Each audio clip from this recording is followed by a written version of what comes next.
నమస్తే, welcome to Andhraprabha. నేను మీ Shravni.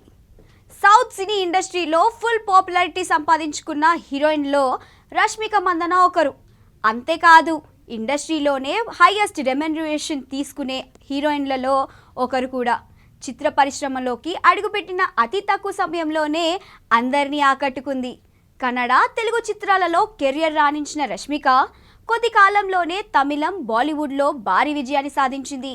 Allu Arjun పుష్పతో national క్రష్గా మారిపోయిన రష్మిక చేతి నిండా సినిమాలతో బిజీగా ఉంది. యానిమల్ మూవీతో బ్లాక్ బస్టర్ హిట్ కొట్టేసిన ఈ బ్యూటీ ప్రస్తుతం తెలుగులో పుష్ప 2లో నటిస్తోంది.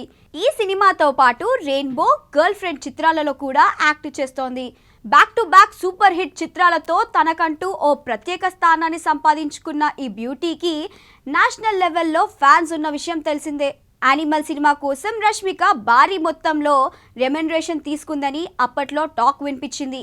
ఇక lady oriented film girl friend మూవీకి గాను 3 కోట్ల రూపాయలు అందుకుందట. తాజాగా ఈ బ్యూటీ రెమ్యునరేషన్ భారీగా పెంచేసిందట. ఓ తెలుగు ప్రాజెక్టుకు 4 కోట్లు ఇవ్వాలని డిమాండ్ చేస్తోందట. ప్రస్తుతం ఈ విషయం సినీ వర్గాల్లో హాట్ టాపిక్గా మారింది.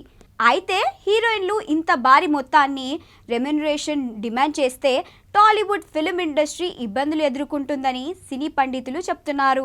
రష్మికకు ఫుల్ పాపులారిటీ ఉన్నా కాస్త రెమ్యునరేషన్ను తగ్గించుకోవాలని అంటున్నారు. బాలీవుడ్ కన్నా టాలీవుడ్ మేకర్స్ తక్కువ బడ్జెట్తో సినిమా తీస్తారని, హీరోయిన్లు సహకరించాలని అంటున్నారు. ఇక సినిమాలే కాకుండా అందరి హీరోయిన్లలానే బ్రాండ్ ప్రమోషన్స్ కూడా చేస్తోంది ఈ రష్మిక. మోడలింగ్ ద్వారా కూడా డబ్బులు సంపాదిస్తోంది. గతేడాది వచ్చిన ఓ నివేదిక ప్రకారం రష్మిక నెలకు 70 లక్షలకు పైగా సంపాదిస్తుందట. ఆమె నికర ఆస్తి విలువ 65 కోట్లు ఉంటుందట. మొత్తానికి రష్మిక అటు సినిమాల్లో ఇటు సంపాదనలో తగ్గేదేలే అన్నట్టు దూసుకుపోతోంది.